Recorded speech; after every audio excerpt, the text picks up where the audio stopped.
كل طلبتنا في كل مكان. هنبتدي دلوقتي مع بعض نحل أجزاء عن الدرس التمهيدي والأجزاء بتاعة درس الدولة.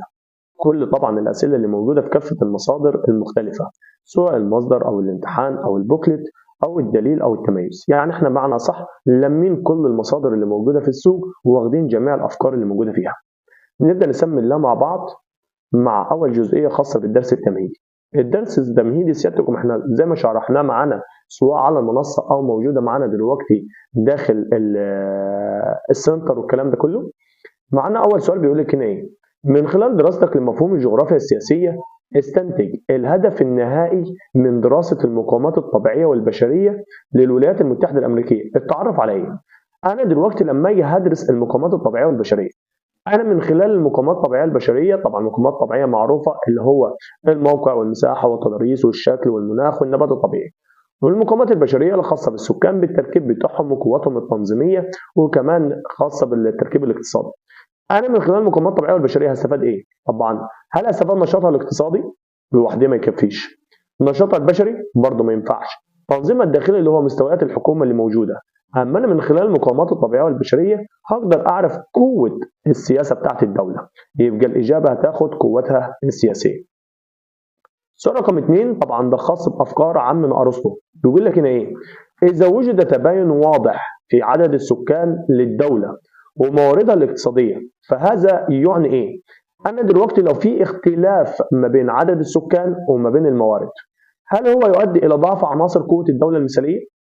هشاشة تحصين الحدود السياسية، وكلمة هشاشة يعني ضعف.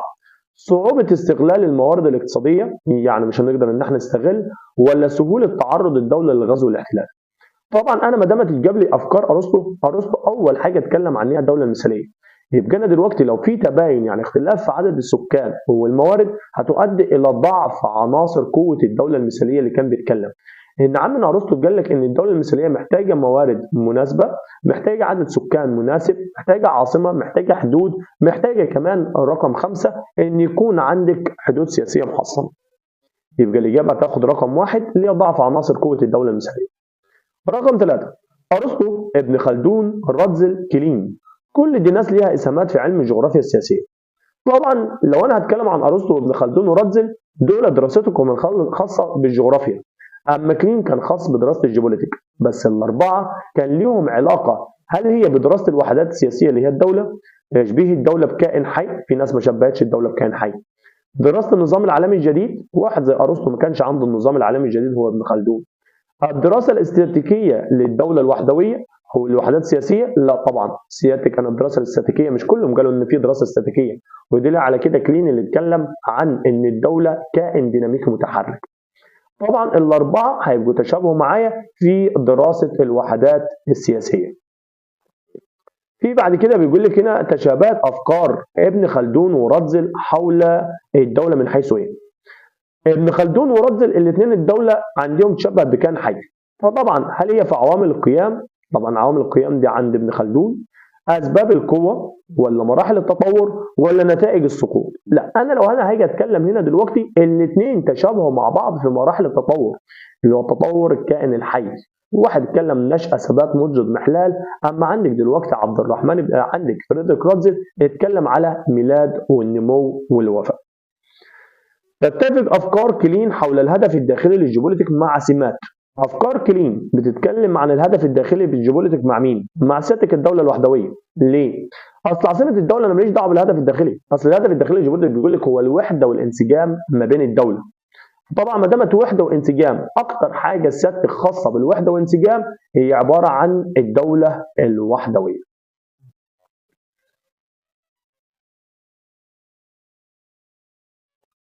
كده احنا عرفنا اول جزئيه موجوده معانا في الاسئله. في بعد كده الرقم 6 بيقول لك هنا في رقم 6 ايه؟ حدد الرمز اسفل الصوره الذي يعبر عن المفهوم الداخلي للجيوبوليتيك. 2 في واحد بيزعج للثاني. يعني رقم 1 دي عباره عن شخصين فيهم واحد بيزعج او بينتهر الثاني. رقم 2 في 2 بيكملوا بعض بيشبكوا سيادتك العلاقات مع بعض. 3 في 2 بيتصارعوا مع بعض سيادتك وبيلعبوا بوكس. 4 2 متخاصمين وكل واحد في اتجاه. طبعا الهدف الداخلي الجيولوجي بيتكلم عن الوحده والانسجام، ما دامت وحده وانسجام يبقى لازم يبقى فيه تداخل وفيه علاقه موجوده، ودي هتاخد الاجابه رقم 2. فرضت ممالك اوروبا حصار اقتصادي على فرنسا اواخر القرن ال 18 مما استدعى ان تقيم فرنسا علاقات اقتصاديه مع الجزائر. طب حلو خالص. انا عندي دلوقتي عمتنا فرنسا معمول عليها حصار اقتصادي، محتاجه توكل الشعب بتاعها، يبقى انا دلوقتي محتاج ان انا اعمل زي ما بيقولوا كده ايه، هيمنه او سيطره، عشان اقدر ان انا اجيب محاصيل من دول اخرى. وده اللي عملته فرنسا. لو احنا خدنا في التاريخ اللي عملته فرنسا في الجزائر، لما راحت دلوقتي فرنسا استولت على الجزائر عشان توفر المحاصيل اللي هي محتاجاها. طب ما دامت فيها هيمنه وسيطره، هل هو الهدف الخارجي للجيوبوليتيك؟ هدف الخارجي للجيوبوليتيك بيدعو للتوسع. مجال التحليل السياسي القوة بدرس الصراع اللي موجود. مشكلات الحدود السياسية دول دولتين مش شغالين على منطقة الحدود. أما مجالات النظام العالمي الجديد هي النقطة دي. ليه؟ إن مجالات النظام العالمي الجديد هي اللي بالفعل بتكلمني عن سيادتك دلوقتي فرض الهيمنة والسيطرة، إن دي أحد العناصر اللي موجودة زيها زي نظام العولمة. أمام الجدول بيبين مساحة وعدد سكان مجموعة افتراضية من الدول. المطلوب تحديد رمز الدولة الأكثر مثالية طبقا لأفكار أرسطو. الأكثر مثالية طبقا لأفكار أرسطو أنا لازم على الأقل يبقى فيه شبه تناسب ما بين المساحة وعدد السكان. طب أول حاجة بيقول لك هنا إيه؟ 890 مليون بني آدم على مساحة 1.1. معلش يعني أنا لو قسمت سيادتك ال 890 على 1.1 المساحة، هلاقي إن في عدد كبير من السكان في كل كيلو متر، ده مش كل كيلو متر بس، ده في كل متر موجود عندي. طب رقم 2 26 مليون بني آدم على مساحة 9 مليون سيادتك، طبعا ده المساحة كبيرة جدا وعدد سكان قليلين خالص. عين 100 مليون على 1.5، يعني أنا سيادتك هاجي أحسب دلوقتي هكتب 100 مليون على 1.5 مليون، هلاقي فيها زي شبه تناسب ما بين دلوقتي ان كل 100 نفر هيبقوا موجودين في الكيلو متر، يعني كل متر سيادتك هيبقى فيه نفر واحد، نبقى شبه متناسبه. طب نون بتقول لك هنا ايه؟ 17 مليون على 7.6، عدد السكان قليل مع مساحه كبيره.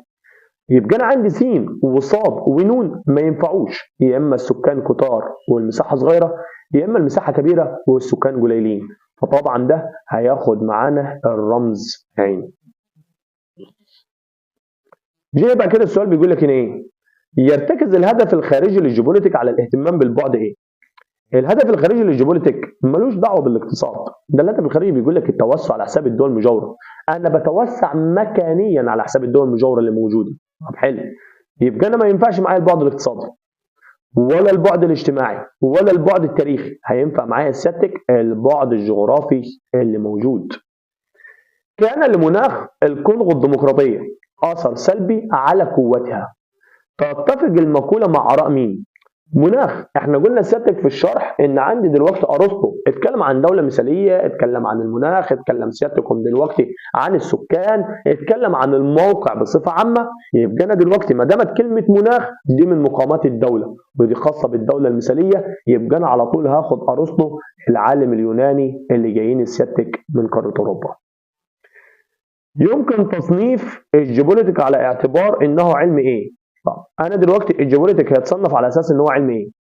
هل عدواني داخلي وخارجي؟ طبعا الجيوبوليتيك احنا بنقوله مسالم داخليا بيدعو للوحده والانسجام، وعدواني خارجيا بيدعو الى التوسع على حساب الدول المجاوره. حلو خالص. عدواني داخلي وخارجي ما تنفعش. عدواني داخلي ومسالم خارجيا برضه ما تنفعش. مسالم داخليا وخارجيا برضه ما تنفعش. هي سيادتك الاجابه هتكون مسالم داخليا وعدواني خارجيا. يجي بعد كده السؤال رقم 12. يتمثل الفارق بين الجغرافيا السياسيه والجيوبوليتيك في عنصرين. الجغرافيا السياسيه والجيوبوليتيك اول حاجه سيادتك عندنا بيختلفوا في الزمن، عشان خاطر طبعا واحده بتدرس الحركه والثانيه واحده بتدرس الحاضر والثانيه بتدرس المستقبل. كمان الجغرافيا السياسيه والجيوبوليتيك بيختلفوا، واحده بتدرس الدوله ككائن استاتيكي ثابت والثانيه بتدرسها ككائن ديناميكي متحرك. يبقى الاختلاف عندي اللي موجود في عامل الزمن وعامل الحركه. أي مما يلي يدرس تأثير زيادة القوى السياسية للدولة في تغيير الرقعة الأرضية لها. طب أنا دلوقتي عايز أعرف إيه اللي ممكن يدرس التأثير بتاع القوى السياسيه للدوله في تغيير الرقعه الارضيه. هل الجغرافيا السياسيه مالهاش علاقه سيادتك بالتوسع على حساب الدول المجاوره؟ اصلا انا عايز اعرف قوه دولتي، هل تقدر توسع مساحه الدوله ولا لا؟ طب انا دلوقتي ما دامت ان الدوله هتتوسع، انا ما عنديش غير واحده بس، هو علم الجيوبوليتيك اللي بيقوم بالدعوه للتوسع على حساب الدول المجاوره. العامل الاساسي في اعاده رسم الحدود السياسيه في قاره اوروبا خلال القرن العشرين. ايه العامل الاساسي دلوقتي اللي خلى عندي في زي ما بيقولوا رسمنا او اعاده الرسم القاره الاوروبيه بالكامل او رسم الحدود السياسيه الخاصه بقاره اوروبا؟ هل هو التوسع الاستعماري؟ ماليش علاقه بالتوسع الاستعماري، ليه؟ مال التوسع الاستعماري ومال قاره اوروبا؟ هل هي الحروب الاهليه؟ ده الحروب الاهليه لازم تبقى في دوله واحده. هل هي الصراع العالمي ولا الاحلاف العسكريه؟ قال سيادتك انا خفت من الصراع العالمي عشان ما يحصلش حرب ما بين الدول الاوروبيه مره ثانيه، انا عشان كده قسمت الحدود على اساس اللغه. بيقول لك هنا كمان سؤال 15: فوجئ المماليك بنزول الحمله الفرنسيه وكانت قوتهم قد استهلكت في النزاعات الداخليه فيما بينهم، فلم يوجهوا اهتماماتهم الى تحصين حدود البلاد لمواجهه اي اخطار محتمله. تتعارض الفقره السابقه مع بعض افكار مين؟ ما دامت ان انا ما عنديش تحصينات، اكتر واحد اتكلم عن الحدود السياسيه المحصنه عمنا ارسطو. يبقى انا دلوقتي ابن خلدون، الرمز الكلين، ما لهمش علاقه بالسؤال. يبقى انا ما دامت في حدود سياسيه محصنه هاخد عمنا ارسطو. الذي يميز الجغرافيا السياسيه عن الجيوبوليتيك هو نظرتها للدوله بصوره ايه؟ معروف ان الجغرافيا السياسيه بتدرس الدوله كما هي فعلا. يبقى انا دلوقتي الجغرافيا السياسيه ما بتتاملش في الدوله، ولا سيادتك كمان بتعمل لي علاقات توسعيه، اصل التوسع ده الجيوبوليتيك، ولا كمان علاقه ديناميكيه. اللي بيتكلم سيادتك عن الدوله هو عباره عن واحد بس، الدراسه الواقعيه اللي موجوده، ان عندك بالفعل الحدود. الجغرافيا السياسيه اكتر دراسه ليها هي الدراسه الثابته، الدراسه سيادتك الاستاتيكيه اللي موجوده، يبقى بتدرس الواقع بتاع الدوله. شاهد العقد الثالث من الألفية الثالثة. في بعض الطلبة بتبعت لي وتقول لي يا مستر هو إيه معنى ألفية أولى وألفية ثانية وألفية ثالثة؟ الألفية الأولى إحنا بنبدأ سيادتك من سنة 1 ميلادية لغاية ما بنوصل لسنة 999. دول أول ألفية موجودة. سنة 1000 دي سيادتك عبارة عن عام انتقالي إلى بداية الألفية الثانية لغاية ما أوصل لسنة 1999. وهنا بخش على سنة 2000 دي بداية الألفية الثالثة.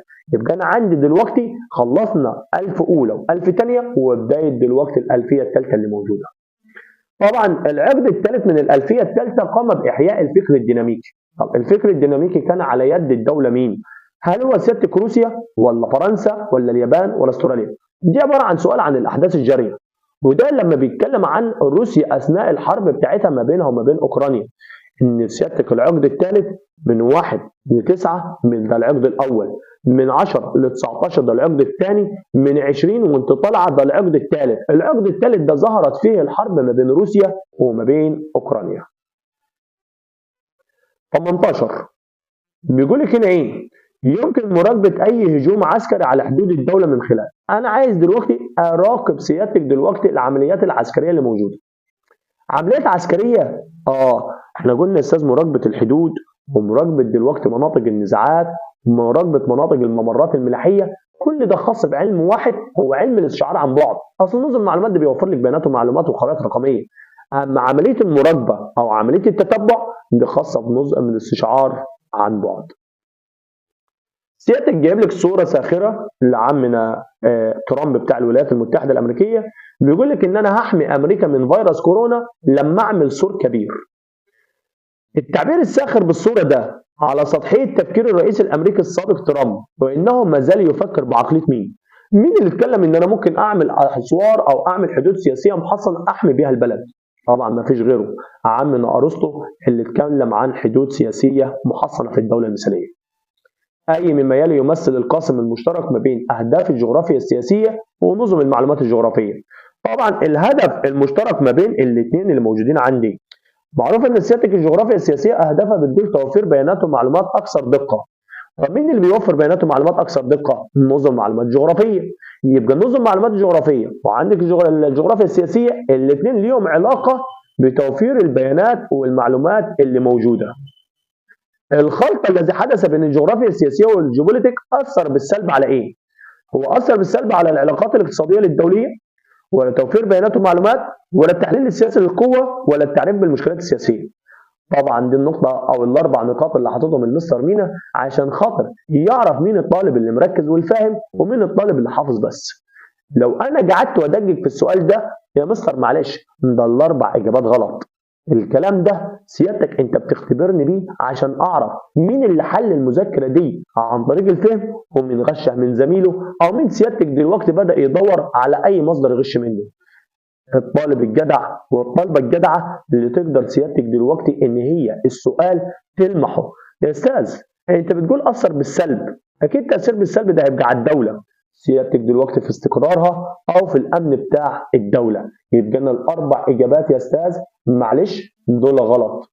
الاجابه الصحيحه هتبقى سيادتك التاثير على الاستقرار والامن.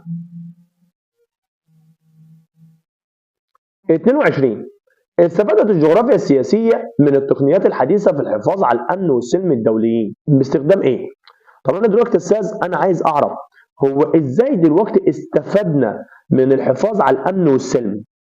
بمعرفة مناطق النزاعات اللي موجودة ووضع الحدود السياسية ومنع سيادتك لحدوث مشكلات. يبقى أنا عندي ده دلوقتي يا أستاذ استشعار من بعد. طبعا جايبين ديك لمم سيادتك خيرات قارة أفريقيا وشغال بياكل فيها لوحده. طبعا دي دولة فرنسا لما راحت على منطقة شمال أفريقيا. سيادتك الصورة دي بتوضح إن في دولة مهيمنة أو مسيطرة على مقتدرات الدول الأخرى. طب ما دامت فيها حقيقة النظام العالمي الجديد عشان هو الوحيد اللي بيتكلم سيادتك دلوقتي على الهيمنة والسيطرة. ما اقدرش اخد عولمه اجتماعيه، اصل العولمه الاجتماعيه بتتكلم عن الفكر، بتتكلم عن الايديولوجيه. اما اقدر سيادتك اخد النظام العالمي الجديد عشان هو شامل الكلام ده كله. يمكن تحديد عناصر القوه والضعف للوحدات السياسيه من خلال، انا عايز اعرف دلوقتي قوتك وضعفك اعرفها منين؟ قلنا بتعرف نقاط القوه والضعف من خلال المقاومات الطبيعيه والمقاومات البشريه. طب ما هما الاثنين ممكن ندمجهم واقول المقاومات الجغرافيه. يبقى انا دلوقتي سيادتك عشان خاطر ان انا اتكلم عن تحديد عناصر القوه والضعف اللي موجوده عندي تمام بعرفها يا استاذ من خلال المقاومات الجغرافيه. طبعا عندنا سؤال 25 بيقول لك اي من التقنيات الحديثه التاليه تستخدم في تحديد الخط الفاصل في المنطقه البحريه المشتركه بين ليبيا وتونس. طبعا انا دلوقتي عايز اعرف دلوقتي يا استاذ ان انا احدد المناطق والحدود البحريه الموجوده. قلنا مناطق الحدود البحريه، مناطق النزاع، مناطق سيادتك دلوقتي الممرات الملاحيه بستخدم فيها الاستشعار من بعد اللي هو الاقمار والصور الجويه. طبعا المناخ ده هيبقى عمنا ارسطو. من الخريطه التي امامك ادرسها جيدا سيادتك ثم نستنتج ان اندماج اليمن في دوله واحده ادى لايه؟ اعمل حسابك اختفاء اندماج دول يعني تناقص عدد الدول سيادتك اللي موجوده على خريطه العالم. اما انقسام وظهور يعني زياده عدد الدول اللي موجوده. طب حلو خالص. ما دامت سيادتك اندماج اليمن عايزين تناقص يبقى رقم 2 و3 ما ينفعوش. طب عندي تناقص على الدول العربيه السويه، تناقص مساحه الدول العربيه، انا ماليش دعوه بالمساحه، انا ليا دعوه سيادتك بعدد الدول اللي بتبقى موجوده معايا اللي هي تناقص عدد الدول العربيه الاسيويه. من التجمعات الإقليمية على خريطة العالم السياسية، أنا عايز تجمع إقليمي. طب لو بصيت على منظمة الأمم المتحدة دي عالمي، مجلس الأمن عالمي، محكمة العدل عالمي، مفيش غير اتحاد أوروبا سيادتك أو الاتحاد الأوروبي وده عبارة عن الجانب الإقليمي. لعبت الجغرافيا السياسية دور إيجابي في حل بعض المشكلات السياسية طبعا زي قضية طابة أو قضية وضع الحدود السياسية في قارة أوروبا. ما يجيبليش أوروبا بس طابة ممكن آخد سيادتك دلوقتي عشان تابعة لمصر آخد قارة أفريقيا. جاء في الكتاب الثاني لجمهورية أفلاطون إن مساحة الدولة يجب أن تزيد طالما كان ذلك متوافقا مع بقاء وحدتها. أي من العبارات التالية تعبر عن مضمون الفقرة السابقة مبررا للفكرة. طبعا أنا دلوقتي لو هتكلم عن مضمون الفقرات السابقة، طب أنت بتقول لي يا أستاذ مساحة الدولة يجب أن تزيد طالما كان متوافقا مع بقاء وحدتها. يعني أنا محتاج دلوقتي وحدة في الداخل اللي هو الوحدة والانسجام ومحتاج توسع على حساب الدول المجاورة. طب تسخير الهدف الخارجي بما يتناسب مع الهدف الداخلي للجيوبوليتيك اللي هو سيادتك الإجابة رقم 3. ليه؟ إن أنا الهدف الخارجي هنفذ التوسع وفي نفس الوقت مش هضر سيادتك بالأهداف الداخلية. أي من التقنيات الحديثة الآتية يستخدم في بث المباريات؟ على طول بث مباريات، سيادتك مسلسلات، افلام، كل الكلام ده كله. مسلسل المداح لو عايزه تتفرجي عليه، لو سيادتك عايزه تتفرجي على رامز، الناس دي كلها ما بتنفعش غير مع وسائل اتصالات سلكيه ولاسلكيه. طب يا استاذ انا مش شايف وسائل اتصالات سلكيه ولاسلكيه. طب ما انا وسائل اتصالات السلكيه والسلكيه في منها سيادتك تكنولوجيا المعلومات، في منها سيادتك تكنولوجيا الاتصالات، وده عندي سيادتك تكنولوجيا الاتصالات موجوده. تدخل دراسة الأثر الناتج عن ارتفاع الأسعار العالمية للبترول ضمن مجالات مين؟ ارتفاع الأسعار العالمية للبترول. طب يا أستاذ ارتفاع الأسعار يعني في ناس مهيمنة ومسيطر عليهم. طب ما الهيمنة والسيطرة ده هيمنة وسيطرة اقتصادية، يبقى خد نظام عالمي جديد. إذا تم تحليل عوامل قوة الدولة تحليلا جغرافيا متحيزا فإن هذا قد ينسجم فكريا مع مين؟ عايز تحلل عوامل قوة الدولة تحليل جغرافي متحيزا فإن هذا قد ينسجم فكريا مع الهدف الخارجي للجيوبوليتيك. ليه؟ إن أنت ممكن تنحاز إلى التوسع على حساب الدول المجاورة. تدخل دراسة سيادتك الأبعاد الجغرافية واثرها على قوه الدوله ضمن مجالات مين؟ عايز ادرس ابعاد جغرافيه للمقاومات الطبيعيه والبشريه. ده معروف يا استاذ، معلش ما فيش حد بيدرس ابعاد جغرافيه الا غير سيادتك تعريف الجغرافيا السياسيه. الجغرافيا السياسيه بتقول هي عباره عن فرع من فروع الجغرافيا البشريه تهتم بدراسه مقاومات طبيعيه وبشريه. قوات طبيعيه وبشريه ما دي الابعاد، يبقى خد جغرافيا سياسيه على طول. من خلال تحليلك لمفهوم الجغرافيا السياسيه استنتج دراسه المحافظات المصريه تعبر عن ايه؟ دراسة المحافظات المصرية. دراسة المحافظات دراستك عبارة عن الحكومة عبارة عن التنظيم الداخلي للدولة.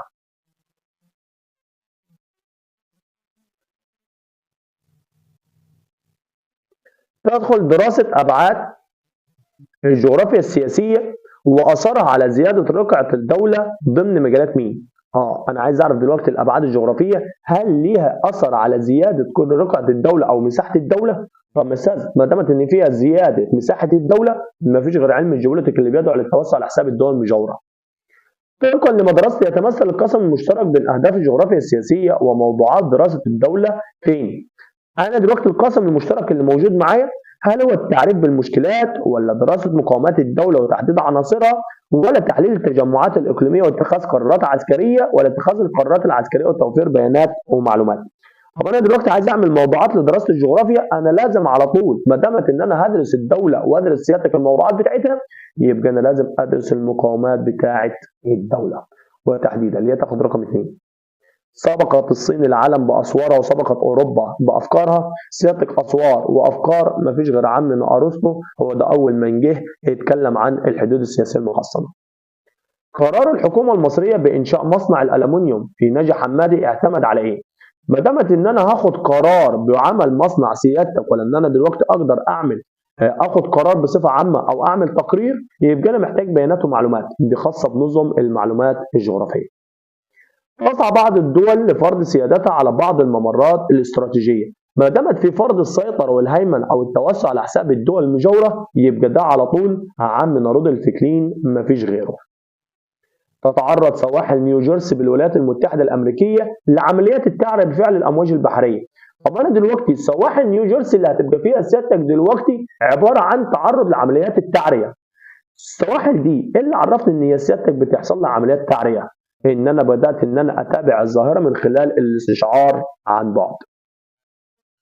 اي مما يلي يمثل الشموليه احد الصفات الاساسيه بتاعته. انا عايز سيادتك حاجه تمثل لي دلوقتي صفه الشموليه. طب انا دلوقتي صفه الشموليه اللي موجوده عندي يا استاذ مينا بتتميز في علم او مثلا في مجال نظم المعلومات الجغرافيه. ده اكتر حاجه موجوده معايا بتتكلم عن الشموليه. طب ما اصلا نظم المعلومات الجغرافيه ده جزء من مجالات الجغرافيا السياسيه. يبقى أنا نظم المعلومات هو النظام العالمي الجديد. من خلال خريطة آسيا السياسية السابقة أجب. دولة تركمانستان إحدى الدول التي تفككت عن الاتحاد السوفيتي سابقا، تشترك بحدودها الجنوبية مع دولة مين؟ طب أنا دلوقتي سيادتك لو إحنا رجعنا مثلا للخريطة اللي موجودة في الصفحة اللي قبليها،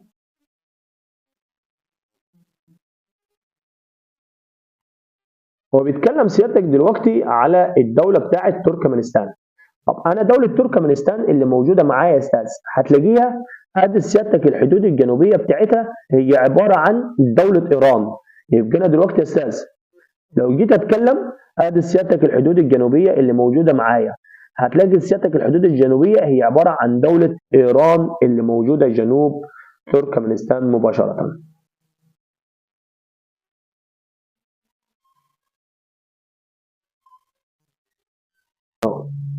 يبقى انا دلوقتي عرفت ان الخريطه بتاعت سيادتك اسيا ان دوله تركمانستان بيجاورها في الجنوب دوله ايران. القاسم المشترك في دراسه مفهوم الجغرافيا السياسيه عند تحديد قوه الدوله السياسيه. انا عايز اعرف قاسم مشترك ما بين تحديد قوه الدوله السياسيه وما بين علاقاتها الدوليه. طبعا القاسم المشترك ما بينهم هم الثلاثه. هل هو التوسعات في المجال الحيوي، ولا التوسع في انتاج الاسلحه الحديثه، ولا الجهاز الاداري، والمشاركه الفعاله في هيئه الامم المتحده؟ طبعا سيادتكم احنا لو بصينا على القاسم المشترك هو عباره عن الجهاز الاداري اللي بيقوم باداره الدوله. اذا تم دراسه المقاومات الطبيعيه والبشريه والتنظيم الاداري للدوله س وعلاقات الدوليه والدخول في التكتلات الاقتصاديه والاحلاف العسكريه، فنحن نقترب من تحليل مفهوم مين؟ انا بدرس مقاومات طبيعيه ومقاومات بشريه والتنظيم الداخلي اللي موجود. طبعا الكلام ده كله معروف ان ملهوش علاقه غير بعلم الجغرافيا السياسيه.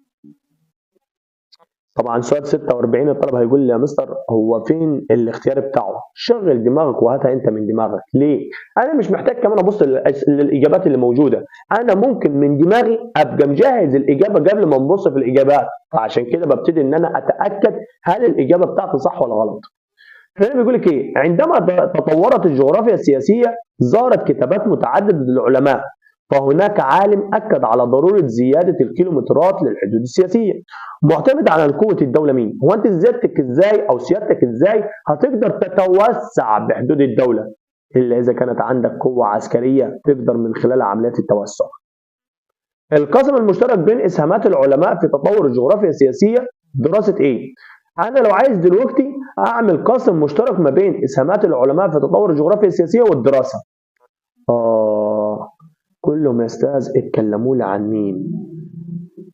ارسطو اتكلم عن الدوله، ابن خلدون اتكلم عن الدوله، فريدريك راتزل اتكلم عن الدوله، حتى في رودولف فكرين اتكلم عن الدوله في عمليات التوسع. يبقى انا دلوقتي كلهم درسوا الوحدات السياسيه. تركز كتابات واحلام ارسطو في الجغرافيا السياسيه على القوه مين؟ كتابات والاحلام بتاعته هو اتكلم عن مين يا استاذ؟ اتكلم عن عامل عدد السكان والموارد، اتكلم عن الحدود السياسيه المحصنه، اتكلم عن العاصمه والجيش. طب انا اقول لك حاجه، ارسطو اكتر حاجه كان بيلعب عليها سيادتك الديموغرافيه اللي هو عدد السكان، هو اخفى الخصائص السكان بس قال لي لازم يكون عندك حجم سكاني مناسب.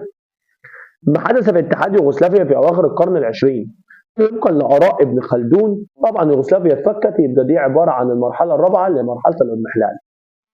تقوم الدوله المتقدمه بالتباحث المستمر لايجاد علاقه متكافئه ما بين الانشطه الاقتصاديه والقوه الديموغرافيه، وجدنا ذلك في احدى مؤلفات علما الجغرافيا السياسيه وهو مين؟ الدوله المتقدمه بتعمل تباحث مستمر، تباحث مستمر عشان تلاقي في سيادتك علاقه ما بين النشاط الاقتصادي والقوه الديموغرافيه، عدد سكان وموارد، يبقى ده كتاب السياسه بتاع عمنا سيادتكم ارسطو. تصدر مؤلف اوروبي قيام الدوله داخليا وخارجيا لتحديد قوتها. طب استاذ الكلام ده ان انا عايز قيام الدوله داخل وخارج من حيث المقاومات، ده عباره عن كتاب السياسه. اول مؤلف للجغرافيا السياسيه اعتبر للدوله سيادتك دلوقتي اول مؤلف قال لك يا استاذ ان الدوله تتولد تنمو ثم تتوفى، اما يبقى النمو والانتهاء مع بعض. سؤال 53 بيقول لك الدولة الرشيدة التي تقضي على الفتن والمؤامرات وتحقق الوحدة بين شعوبها تتفق مع آراء مين؟ هخلص من الفتن والمؤامرات وتوحيد الشعوب ووحدة وانسجام، ده مفيش غير العالم السويدي رودولف كلين اللي هو الهدف الداخلي. عبر راتزل دلوقتي عن آرائه في مؤلفه لما حدث على خريطة العالم السياسية. طب أنا دلوقتي خريطة العالم السياسية اللي موجودة دي بدأت دلوقتي تنشأ نتيجة لإيه؟ قال لك الصراعات العالمية. طب الصراعات العالمية هل هي توازن القوى الديموغرافية؟ ولو توازن القوى الديموغرافية يبقى مش في صراعات عالمية. صراعات داخلية جوه الدولة؟ لا، مالهاش علاقة بالصراعات الداخلية، دي صراعات عالمية. أطماع استعمارية ولا القوى الاقتصادية؟ هو أصلا الصراع العالمي جاي منين غير لما الدول الأوروبية بدأت تطمع استعماريا إن هي تعمل مستعمرات. يبقى أنا عندي رقم 3 يتوافق النظام العالمي الجديد وفلسفة العولمة مع أفكار مين؟ نظام عالمي جديد اللي هو الهيمنة والسيطرة بتتوافق مع التوسع على حساب الدول المجاورة. يبقى أنا سيادتك عمنا رودولف كلين. إذا أرادت دولة ما تحقيق الهدف الخارجي للجيوبوليتيك ويجاورها عدد من الدول، فإنها تفضل اختيار دولة مظهرها الجغرافي يكون ذات طابع إيه؟ أنا عايز دلوقتي إن الدولة إن هي تحقق الهدف الخارجي. طب عشان احقق الهدف الخارجي مع الدول المجاوره ما ينفعش يبقى فيه جبل، ان لو في جبل مقسوم في النص ما بين الدوله دي والدوله دي الجبل مش هيسمح بالتوسع. امال لازم يكون عندك ايه؟ طابع سهل عشان اقدر ان انا اتوسع على حساب الدول المجاوره. اقرب الدول التي طبقت الفكر الجيوبوليتيك الى ما بعد الحرب العالميه الثانيه. اكتر واحده بدات تطبق فكر الجيوبوليتيك الى بعد الحرب العالميه الثانيه طبعا اللي اخذوا افكار فريدريك راتزل بطريقه خاطئه اللي هم الجماعه الالمان. شهد القرن ال19 صراعا بين انجلترا وفرنسا للحصول على مستعمرات في الخارج. طب انا دلوقتي الصراع اللي موجود للحصول على مستعمرات او التوسع بحدود الدوله للخارج ده ما فيش غير عمنا طبعا رودولف كلين اللي دعا للتوسع. يتميز الجيوبوليتيك عن الجغرافيا السياسيه ثبات الحدود المنيعه. الجيوبوليتيك ما عندهاش حدود. البحث الدائم عن السلم الدولي، ازاي يبتدئ للتوسع لحساب الدول المجاوره. انعدام مشروعيه هدفهما الخارجي ولا اقرار وجود صراع دولي. اولا الجيوبوليتيك ما عندهمش مشروعيه بالهدف الخارجي ان هم بيدعوا للوحده والانسجام في الهدف الداخلي، اما في الهدف الخارجي بيدعوا للتوسع على حساب الدول المجاوره. يبقى ما عندهمش مشروعيه في الهدف الخارجي اللي موجود. يعد من عناصر قوة الدولة المثالية عند أرسطو نواة الفصل ولا مساحة الدولة ولا التركيب العمري ولا التركيب النوعي. أولا هم سيادتك عمنا أرسطو اتكلم عن العاصمة. طب العاصمة هي النواة، هي قلب الدولة. من سمات الخريطة السياسية على مر العصور خلوها من الدول الكبرى ولا ثبات المساحة بتاعت الدولة ولا إن هي قابلة للحدود السياسية للتعديل ولا اختفاء ظاهرات طبيعية.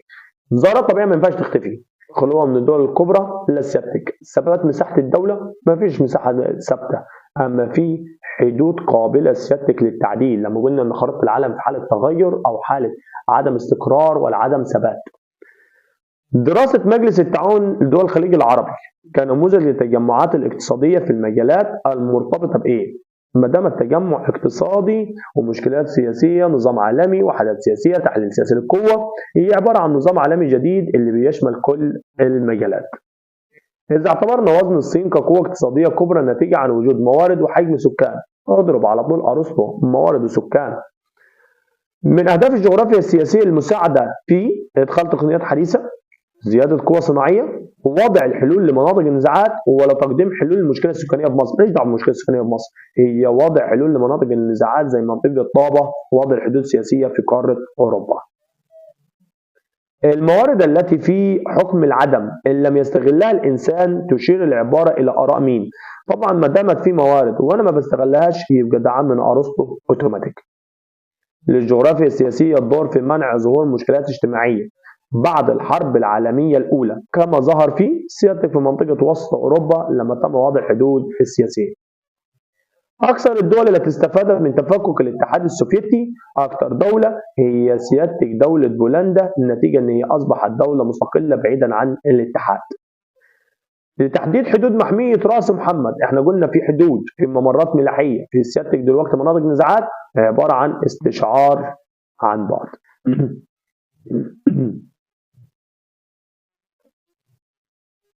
سؤال 69.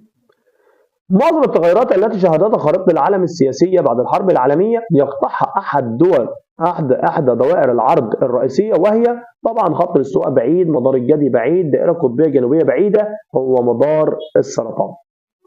تعددت أهداف الجغرافيا السياسية ويمكن تصنيفها إلى أهداف علمية وأخرى عملية تطبيقية. علم وتطبيق ده وضع حدود سياسية وحلها زي مشكلة طابة ومشكلة وضع الحدود السياسية في قارة أوروبا. اتجاه القيادة المصرية لاستغلال الساحل الشمالي لتحويله إلى دلتا جديدة. طبعا ما دامت ان القياده اخذت قرار ان هي رايحه سيادتك دلوقتي تستغل، معروف قرار تحليل سيادتك دلوقتي تفسير خاص بنظم معلومات الجغرافيه. ارسطو، ابن خلدون، فريدريك رازل، كلهم طبعا قلنا ان هم اتحدوا في دراسه الوحدات السياسيه. عندما عرضت فكره حفر قناه السويس على محمد علي رفضها قائلا: لا اريد بسفورا جديدا في مصر. في ضوء هذه العباره رفض محمد علي مشروع قناه السويس وعبر عن ايه؟ طب محمد علي ايه اللي يخليه سيادتك يرفض مشروع قناه السويس؟ الا لما يكون في دماغه في فكر خاص ان هو خايف ان الدول الاوروبيه تيجي تهيمن على مصر وتسيطر عليها. طب هيمنه وسيطره يبقى ده نظام عالمي جديد. من خلال دراستك لمفهوم الجغرافيا السياسيه استنتج الهدف النهائي من دراسه المقاومات الطبيعيه والبشريه للولايات المتحده الامريكيه. مقاومات طبيعيه وبشريه للدولة بتاعت الولايات المتحدة. احنا قلنا ان المقاومات دي بتساعدني في دراسة الدولة ومعرفة اثر ذلك على قوتها السياسية وعلاقاتها الدولية. طب هل هنا في سيادة قوة سياسية؟ موجودة يا استاذ منطقة القوة السياسية. السبب الرئيسي لفشل العدوان الثلاثي على مصر وانسحاب دولتي انجلترا وفرنسا وجود ثورة متعطلين. يعني سيادتك انجلترا وفرنسا ما عندهمش وحدة وانسجام، يبقى ده عبارة عن هدف الداخلي للجيوبوليتيك. إن سعي الدول القزمية للتسلح الجماعي مع الدول الكبرى بدلا من التسلح الفردي يتعارض مع أفكار مين؟ تسلح جماعي مع مفيش تسلح فردي. طب يا استاذ ده احنا قلنا ان لازم دلوقتي يبقى عندي وحده وانسجام موجوده معايا. طب وحده وانسجام ده رودolf كلين. طب هنا بيقول لك تسلح ولازم يبقى فيه يعتبر تماسك ما بين الدوله، او سيادتك دلوقتي لازم يبقى عندي قوه موجوده معايا اللي هو الجيش. طب يبقى انا ده عمنا ارسطو اللي اتكلم عن القوه العسكريه. خطوط ترسم على الخريطة تحدد رقعة الأرضية التي تمارس عليها الدولة هذه السيادة، وتنتهي هذه السيادة. طبعا ده التعريف بتاع الحدود السياسية. طبعا المفهوم السابق للحدود السياسية تناقض مع أفكار مين؟ تناقض مع أفكار هو الواد رودolf كلين قال لك ان الدوله يا استاذ ما لازم ما يبقاش ليها حدود سياسيه، لازم ان انا ادعو للتوسع على حساب الدول المجاوره. ما اقدرش اخد ارسطو قال لك حدود سياسيه محصنه تمنع عمليه التوسع. اما هنا رودolf كلين اتكلم عن ان لازم ما يبقاش في حدود سياسيه. لقد استفادت الولايات المتحده من المناخ الذي خلقته احداث سبتمبر لكي تقوم بتبني سياسات داخليه عسكريه في الخارج. طبعا في حربها ضد الارهاب في افغانستان وسواها، كما في الداخل في انشاء منظومه امنيه متكامله وصعود التيار المحافظ والمتشدد امساكه بزمام الامور الداخليه. يعني انا الولايات المتحده بيقول لك بعد الاحداث بتاعه سبتمبر هي دلوقتي بدات ان هي تكون محتاجه منظومه داخليه وحكومه وتحصينات والكلام ده كله. طب انا دلوقتي المفهوم بتاعه المقاومات اللي موجوده في الجمله ده خاص بالجغرافيا السياسيه عشان يبين اثر ذلك على قوتها وعلاقاتها الخارجيه. مماطله محمد علي لتنفيذ معاهده بلطة لمان اللي بتفتح اسواق جديده امام المنتج الاوروبي ده يتعارض حاليا. طب انت دلوقتي بتماطل، انت المفروض يبقى عندك هيمنه وسيطره، بيتناقض مع مفهوم العولمه. أدرك محمد علي ومن بعده زي إسماعيل مثلا أهمية منطقة الشرق أفريقيا كمجال حيوي لمصر لتوفير أمن للقوم السياسي. طب هنا بيقول لك هنا دلوقتي السياسة السابقة تتوافق مع أفكار مين؟ أنا عايز دلوقتي يبقى في إدراك محمد علي إن هو لازم يتوسع في شرق أفريقيا أو يتوسع في السودان. ما دامت في كلمة توسع يبقى ده رودolf كلين. نتج عن حرب أكتوبر 73 شق حلف شمال الأطلسي. يعني شقه يعني سيادتك ان هو اتفك ويدخل الراس ابعاد هذا الشق اثار مين؟ حلف شمال الاطلسي ضربة سيادتك للحلف، طبعا ده مفهوم الجيوبوليتيك اللي كان عايز طبعا دلوقتي يجي يتوسع لحساب الدول المجاورة. في ضوء تحليلك لمفهوم الجغرافيا السياسية استنتج دراسة المحافظات المصرية تعبر عن التنظيم الداخلي. العالم الذي تناول أحد أبعاد المشكلة السكانية هو مين؟ طب أنا دلوقتي عايز أعرف مين العالم دلوقتي اللي ليه أبعاد بالمشكلة السكانية، سواء بعدد زيادة عدد سكان أو نقص عدد السكان. طبعا ده محدش يتكلم عن القوى الديموغرافية غير عمنا أرسطو. من خلال الخريطة المقابلة وضح التطور السياسي في المنطقة الموضح اللي موجودة قدامك يتوافق مع آراء مين؟ طبعا المنطقة دي المنطقة بتاعت شبه الجزيرة العربية. محدش كان بيتكلم عن وقت شبه الجزيرة العربية في الحالة السياسية بتاعتها غير اللي كان عايش في المنطقة العربية نفسها اللي هو عبد الرحمن ابن خلدون. تفكك الاتحاد السوفيتي وجناحيه سواء الاقتصادي والعسكري. تفكك يعني سقوط، وسقوط يعني مفيش غير عمك دلوقتي عبد الرحمن ابن خلدون بتاع الانهيار. جالك تتفق الجغرافيا السياسية مع الجيوبوليتيك في الهدف ولا في عدم وجود نزاعات ولا موضوع الدراسة ولا حل المشكلة؟ طبعا موضوع الدراسة اللي هي الوحدات السياسية. إذا كنت أحد علماء الجغرافيا السياسية في أواخر القرن الماضي فمن المتوقع أن يكون أحد مجالات الدراسة الجديدة هي عبارة عن إيه؟ لو أنا دلوقتي أستاذ القرن الماضي كان في عندي قوتين، كان في عندي الاتحاد السوفيتي والرأسمالية الولايات المتحدة الأمريكية. هل هي الصراع بين الكتلتين الشيوعية والرأسمالية؟ علاقات مصر وجيرانها، عملية تغيير النظم الاقتصادية، خصائص بشرية. لا، دي 6 خصائص بشرية لما ظهرت الولايات المتحدة الأمريكية الرأسمالية. تسعى جامعة الدول العربية لتحقيق التكامل الاقتصادي بين الدول الأعضاء. طبعا سيادتكم دلوقتي جامعة الدول العربية دي عبارة عن منظمة إقليمية ودي خاصة بنظم المعلومات الجغرافية النظام العالمي الجديد اللي هو بيقوم بدراسة التجمعات الإقليمية وخاصة بأهداف الجغرافيا السياسية. يظهر دور الجغرافيا السياسية التطبيق لنشر السلام والأمن الدوليين من خلال مين؟ سؤال 89 بيقول لك يظهر دور الجغرافيا السياسية التطبيق لنشر السلام والأمن الدوليين من خلال اقتراح حلول مناسبة للمشكلات السكانية. لعبت الجغرافيا السياسية دور إيجابي في حل بعض المشكلات السياسية في قارة مين؟ طبعا احنا قلنا دي قارة أفريقيا. يتوقع عند تطبيق أفكار الجيوبوليتيك إن أفضل مجال حيوي للدولة س الموضح في الشكل المقابل يقع فيه الجهة نقط. أنت عايز دلوقتي تتوسع لحساب الدول المجاورة. طب الدولة س أدي موجود هنا، في عندك هضاب وأنهار، سهول فيضية بس في جبال، في نهر وسهول فيضية، في جبال وسهول فيضية. أنت عايز تتوسع لحساب الدول المجاورة، شمال ولا جنوب ولا شرق ولا غرب؟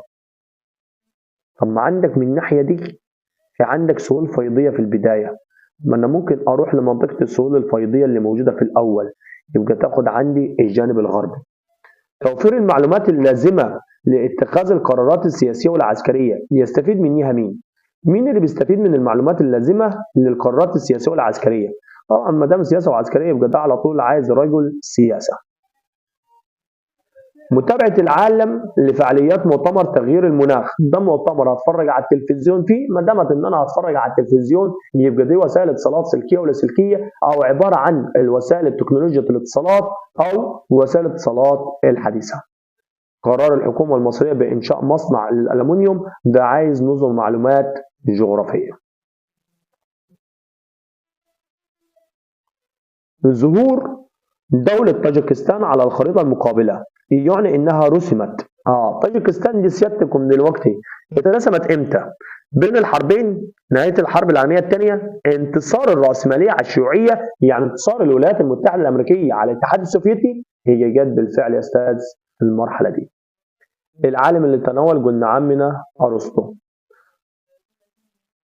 نستنتج من خلال المقارنة بين معطيات الخريطتين التاليتين إن قارة آسيا شهدت في العقد الأخير من القرن العشرين العقد الأخير تفكك الاتحاد السوفيتي، زيادة عدد دول مجاورة للصين لما زادوا 3 دول.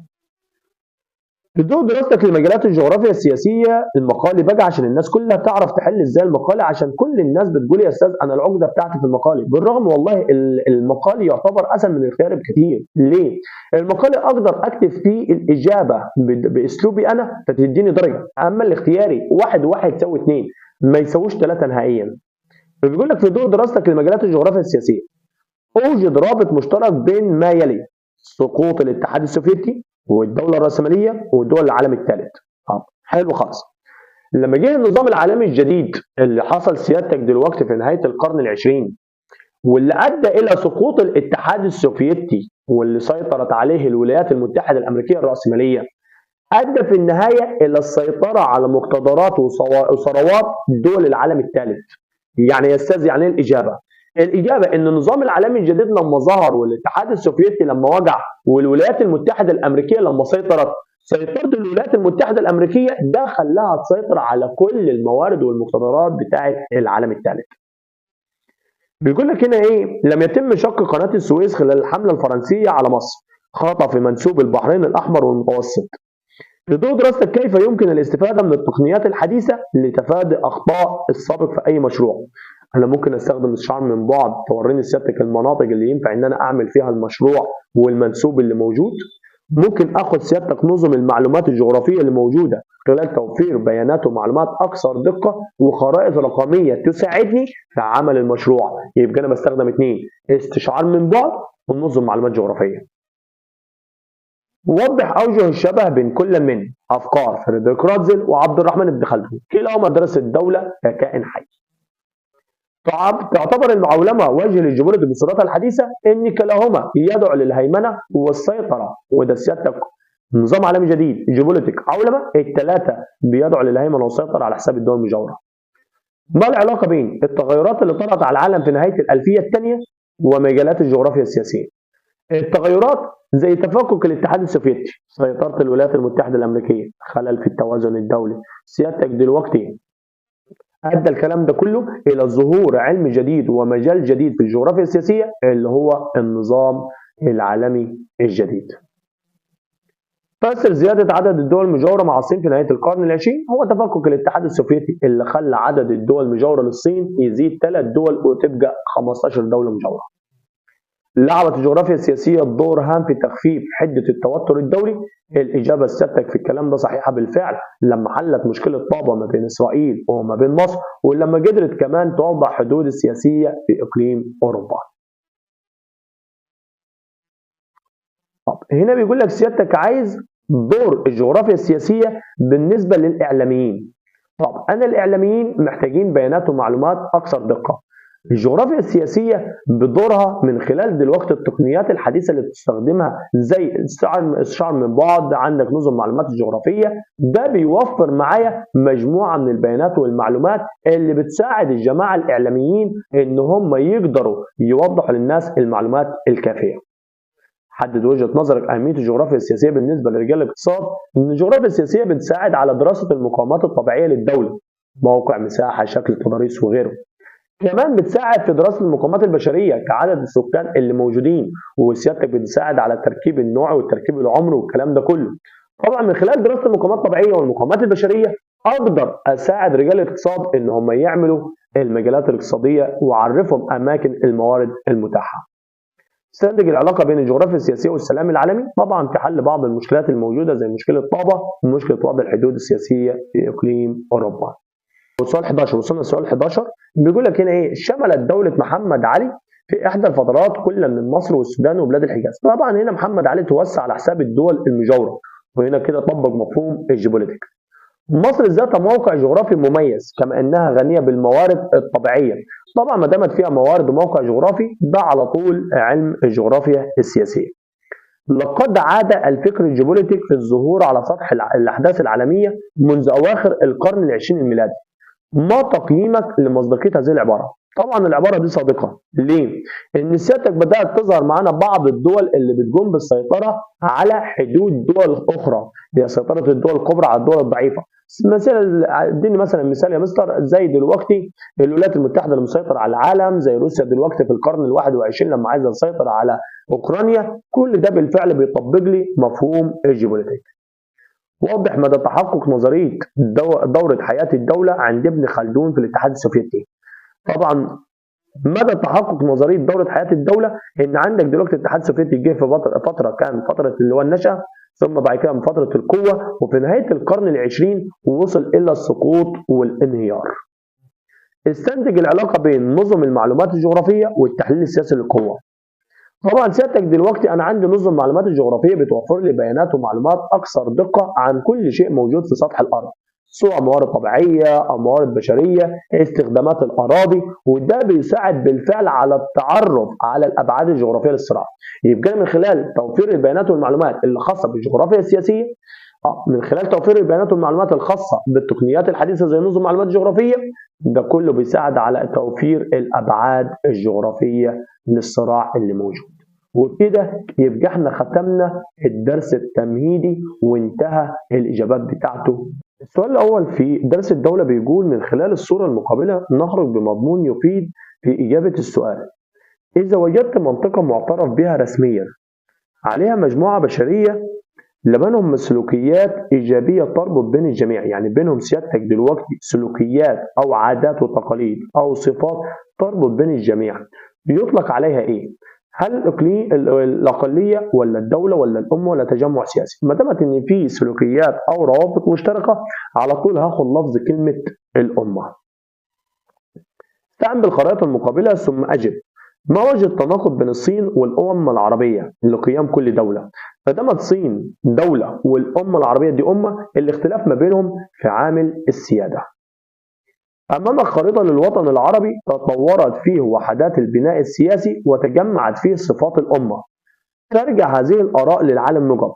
مين الرأي اللي اتكلم سيادتك عن حاجة اسمها تجمع الصفات بتاعة الأمة؟ طبعا دلوقتي اللي اتكلم عن الأمة في الوطن العربي في الوقت ده هو واحد من الوطن العربي نفسه اللي هو عبد الرحمن ابن خلدون.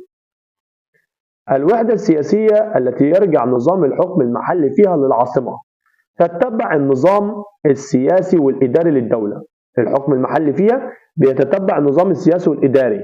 طبعا دلوقتي ما دامت ان النظام المحلي بيتبع النظام الاداري، يبقى انا دلوقتي عايز ان النظام المحلي ياخد القرارات من السلطه المركزيه. اذا قدمت الولايات المتحده الدعم المادي لولايه فلوريدا لرعايه كبار السن وذو الاحتياجات الخاصه، الدوله هتقدم الدعم لولايه، يبقى دي الحكومه المركزيه هتدي الحكومه المحليه. هناك دول مركزيه فقدت المثاليه في النظام السياسي والإداري لعدم اتصال أراضيها جغرافيا. الصين كبيرة مساحة، سيادتك مصر لا، فرنسا واليابان لا، هي اليابان وأندونيسيا عشان دول عبارة عن جزر مجسمة. أمام خريطتين أحدهما للصين والأخرى لفرنسا يتشابهان في النظام السياسي والإداري ويختلفان فين؟ طبعا سيادتك دلوقتي الاختلاف في الاثنين هيبقى شكل الدولة. ليه؟ عشان دي سيادتك مندمجة، أما عندك دي كبيرة مساحة يبقى سيادتك في الشكل الجغرافي بتاع الدولة. طب أنا دلوقتي عندي قال لك: تفقد السلطة المحلية قوتها في فرنسا وتزيد أهميتها في دولتي مين؟ تفقد السلطة المحلية قوتها في فرنسا وتزيد الأهمية بتاعتها. محتاج دولة فيدرالية. طب الدول الفيدرالية مصر واليابان لا، الهند والصين لا، الولايات المتحدة والصين لا، استراليا والبرازيل عبارة عن دول فيدرالية. أمامك صورة يتضح من خلالها اللغات في ضوء الصورة السابقة. أجب: تمتع الأشخاص بحرية التحدث بلغات متعددة داخل الدولة الواحدة يرجع لإيه؟ سيادتك ما دامت إن أنا دلوقتي لغات متعددة والناس كلها سيادتك بتقدر إن هي تتحدثها، يبقى لازم إن الأربع لغات يبقى معترف بيهم. يبقى أنا دلوقتي عندي اعتراف رسمي ما بين الدول. السؤال رقم 10 بيقول لك: هنا تقع مارسيليا على ساحل فرنسا الجنوبي المطل على البحر الأبيض المتوسط، وهي ثاني مدن فرنسا بعد باريس. من خلال مضمون العبارة السابقة أجب: سجلت مارسيليا معدلات مرتفعة من الإصابة بفيروس كورونا. أي من السلطات الآتية يقوم باتخاذ قرار العزل في المجتمع الفرنسي بالكامل؟ يبقى أنا محتاج السلطة المركزية على طول، عشان لو أخذت السلطة المحلية يبقى جزء من فرنسا، أما دي السلطة المركزية المجتمع الفرنسي ككل. من خلال الخريطة المقابلة أجب: تعد دولة أندونيسيا دولة وحدوية مركزية ولكنها تفقد إلى إيه؟ مجسمة لثلاث جزر فعندهاش اتصال جغرافي. أمامك خريطة لدولة فرنسا عليها إشارة لجزيرة كورسيكا المكونة من محافظات ومقاطعات. من خلالها أجب إذا كانت اختصاصات التعليم والصحة من اختصاص السلطة المحلية. في هذه الحالة أصبح النظام السياسي والإداري في فرنسا من أهم خصائص مين؟ طبعا الخريطة اللي قدامك جزيرة كورسيكا، يبقى سيادتك ما دامت إن أنا هتكلم عن الخصائص اللي موجودة في الدولة ككامل، يبقى قرارات الحكومة من الحكومة المركزية. أمام الخريطة توضح طبعا الموقع الجغرافي لدولة تركيا، واللي تعرضت لتدخل الدول الأوروبية بسبب الملاحة الدولية في المضايق التركية اللي هو البسفور والدردنيل. أجب تم اختيار مدينة أنقرة عاصمة لها لتتمتع بخصائص سياسية وعسكرية، سياسية بشرية، عسكرية بشرية، استراتيجية بشرية. طبعا هي معمولة الكلام ده كله تحقيق الحماية والدفاع منعا للحرب، وده عبارة عن سياسي وعسكري. اختلفت دول العالم في اختيار العاصمة وفقا لمعايير معينة، ومنهم اتفق على معيار الحماية والدفاع ومنهم من خالف. من خلال العبارة السابقة أجب من العواصم الدولية المخالفة لمبدأ الحماية والدفاع مين؟ هل هي طوكيو أنقرة، نواكشوط وأبوجا، طوكيو ونواكشوط، أنقرة ولاجوس؟ طبعا هتبقى طوكيو ونواكشوط.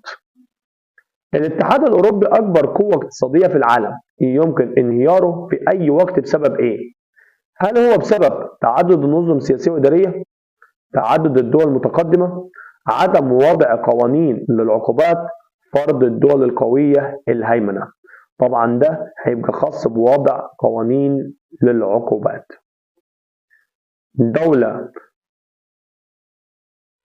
تقع في نصف الكرة الغربي لا تستطيع تحويل نظامها السياسي والإداري لدولة كونفدرالية. عايز دولة ما تقدرش إن هي تحول نظامها لدولة كونفدرالية، هي دولة كندا عشان في نصف الكرة الغربي، الباقيين في نصف الكرة الشرقي. أمامك صورة لفيروس كورونا الذي قضى على أعداد كبيرة من البشر، المسؤول عن منع انتشار وحماية الأفراد منها في النظام السياسي والإداري للدولة الفيدرالية سيادتك السلطة المحلية اللي ممكن تفرض دلوقتي الحماية على بعض أجزاء الدولة. تم اختيار نواكشوط عاصمة لموريتانيا، ودي عاصمة ساحلية لوقوعها على مسطح ما يحدها من جهة الغرب عشان هي بتقع طبعا في غرب موريتانيا. دولة تريد التمسك بعلمها وعملتها ودستورها، يكون النظام السياسي والإداري اللي موجود فيها طبعا هنا يا مستر انت عايز دولة بتتمسك بالعلم والدستور. حلو. طب الأربعة اللي قدامي دول مش دول يا مستر. يا بوي كل شوية عايز تغلطني وتحط لي دلوقتي سؤال يلبسني في الحيط ويبين لي يا أستاذ إن أنا مش فاهمة؟ مين قالك إن أنا مش فاهمة؟ دول 4 عواصم وأنت محتاج دولة. الأربع اختيارات غلط. الأربع اختيارات غلط. امال عايز ايه يا مستر؟ هو عايز الدوله الكونفدراليه اللي كل دوله فيها بتتمتع بدستور وعلم خاص. امامك صوره لاحد معالم العاصمه المصريه يوضح ما تتمتع به مصر من مزايا حضاريه وسياسيه يشيد بها العالم. من خلال الصوره يتضح نمو الدوله حول قلبها، ولذلك نشأ نظام سياسي فيها. طب انا دلوقتي النظام السياسي اللي موجود في العاصمه بيقول لك ايه؟ ان انا الصوره دي موجوده في محافظه القاهره اللي هي العاصمه، ومعروف ان العاصمه في الدوله الوحدويه هي عاصمه ونواه وقلب دوله في نفس الوقت. دوله فيدراليه الحكم من دول العالم الجديد في نصف الكره الغربي. تنطبق العباره السابقه على الدوله التاليه ما عدا دوله مين؟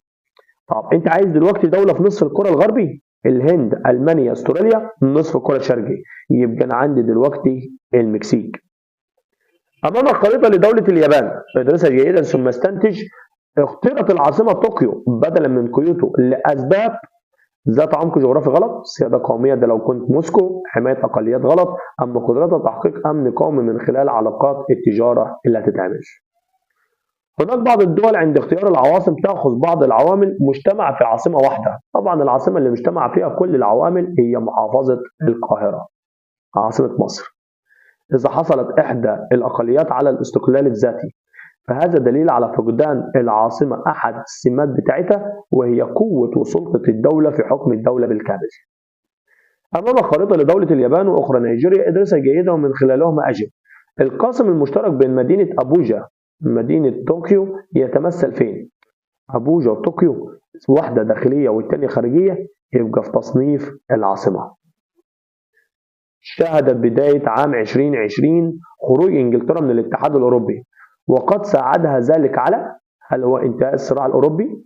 نظام سياسي الذي يتبعه الاتحاد الأوروبي؟ عدم اتصال الأراضي مع الاتحاد الأوروبي؟ ظهور الثورة الصناعية؟ طبعا دلوقتي شهدت عام 2020 خروج إنجلترا من الاتحاد.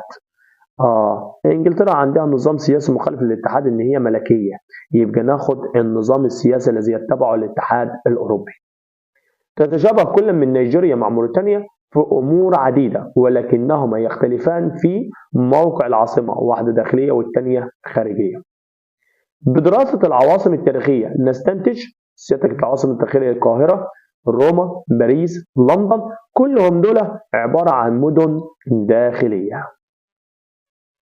تعد القاهرة عاصمة مثالية حيث تتميز بالحماية والدفاع وسهولة الوصول، عامل تاريخي وموقع ساحلي، عامل تاريخي وتعدد قوميات، السيادة القومية وسهولة الوصول. طبعا القاهرة دي عبارة عن حماية ودفاع وسهولة الوصول. بتحليل تعريف العاصمة نجد إنها همزة وصل بالعالم الخارجي بسبب أهميتها بالنسبة للتمثيل الدبلوماسي، مركزية موقعها الجغرافي، وجود مؤسسات مالية، تمتعها بالسيادة. طبعا أهميتها بالنسبة للتمثيل الدبلوماسي. سؤال 31 بيقول: يعد من السمات الأساسية التي يتصف بها الاتحاد الكونفدرالي. طبعا الاتحاد الكونفدرالي احنا عارفين ان هو عبارة عن مجموعة دول متحدين مع بعض. طب الاتحاد الكونفدرالي كل دولة سيادتك عندها عاصمة وعندها حدود وعندها علم وعندها عملة خاصة بيها. فطبعا هم مش بيرجعوا المرجعية دستورية واحدة، ولا يتمتعوا بصفات تفقيه قوة سياسية، هو وجود أكثر من نواه اللي هو أكثر من عاصمة. تمثل للأمة إحدى الظاهرات السياسية في العالم، ولكنها تخلو منين؟ الأمة ما عندهاش اختلاف عرقي، هي عندها تشابه في العرق. نجد النظام السياسي والإداري يختلف من مركزي إلى فيدرالي. في الدول المجاورة لدولة فرنسا، أي من هذه الدول نجد اتحاد العاصمة مع قلب الدولة. طبعا اتحاد العاصمة مع قلب الدولة هتلاقي سيادتك في الاتحاد أو دولة إيطاليا. أمامك خريطة لدولة الهند عليها العاصمة نيودلهي، وإن المدن مدينة مومباي. من خلال مضمون الخريطة أجب إذا كانت الحكومة الهندية أن تكون مومباي عاصمة للهند، تشابهت في الاختيار مع دولة مين؟ مومباي لو بقت سيادتك هي مومباي.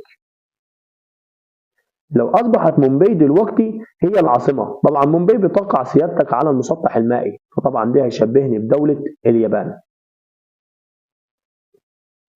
هناك شروط ضرورية لقيام أي دولة، هي ما نطلق عليها أركان الدولة. في دول العبارة السابقة أجب: أفقد الأمة مقامات الدولة حيث سيادتك إنها، هل هي سيادتك محددة بأبعاد مادية؟ لا. كونها تتكون من عدة دول، قائمة دون اعتراف دولي، هي سيادتك ملهاش اعتراف دولي، دي سيادتك عبارة عن عادات وتقاليد. للأمة روابط مشتركة، في دول العبارة السابقة أجب: تفقد سويسرا مفهوم الأمة النتيجة لإيه؟ تفقد سويسرا مفهوم الأمة نتيجة هل كونها ذات أبعاد جغرافية محددة، ولا قائمة دون اعتراف دولي، ولا تنوع عادات وتقاليد، ولا تنوع طرق التواصل الفكري. أستاذ الأمة روابط مشتركة، سويسرا بتفقد تنوع طرق التواصل الفكري عشان عندها 4 لغات. تتشابه الدولة المركزية مع مفهوم الأمة من حيث أنا الدولة المركزية بتتشابه مع مفهوم الأمة من حيث اتفاق خصائص أيديولوجية، عشان خاطر إن هم يعتبروا عندهم وحدة وانسجام. الدولة الوحدوية تتسم بقلة وجود عوائق طبيعية.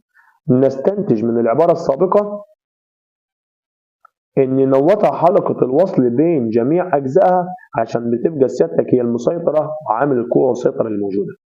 إذا قررت استراليا اتخاذ قرض من صندوق النقد الدولي، يرجع تبعيات ذلك القرار إلى: عايزة تاخد قرض من صندوق النقد الدولي، يبقى أنا لازم أرجع للحكومة المركزية عشان دي دولة فيدرالية.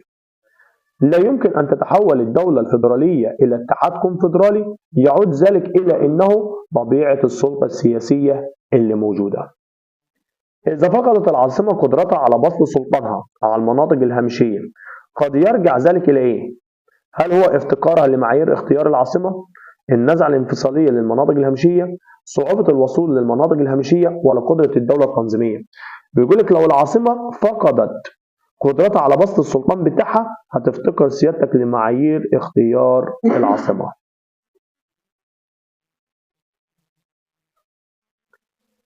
يتضح من خلال دراستك للخريطة المقابلة أن الدولة اللي تشابهت معها سويسرا في استراتيجية اختيار العاصمة هي سيادتك مين الدولة اللي تم اختيار العاصمة سيادتك بتاعتها على شبه سويسرا. طبعا دلوقتي سويسرا لازم تكون وسط الأغلبية بتاعة الدولة، وده بيشبهني في روسيا في اختيارها على أساس القومية.